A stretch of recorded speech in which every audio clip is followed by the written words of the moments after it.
இந்த விலகல் வந்து இந்த 3 பேர் தான் காரணம்னு இருந்து வச்சுங்களேன், இந்நேரம் அந்த செய்தியை வந்து வெளியிட்டிருப்பாங்க. நான் சொல்கிறேன், இந்த 3 பேர் காரணம் இல்லை.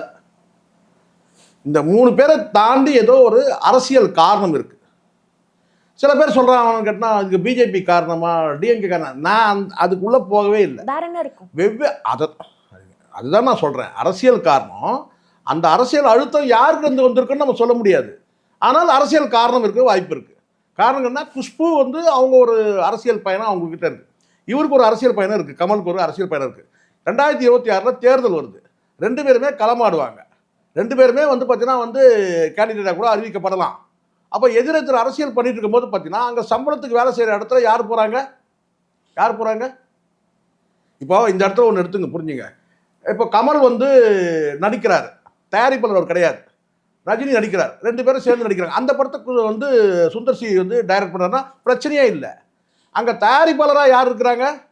கமல் இருக்கிறார். சம்பளம் கொடுக்குற இடத்துல அவர் இருக்கிறார், சம்பளத்துக்கு வேலை செய்கிற இடத்துல இவர் இருக்கிறார்.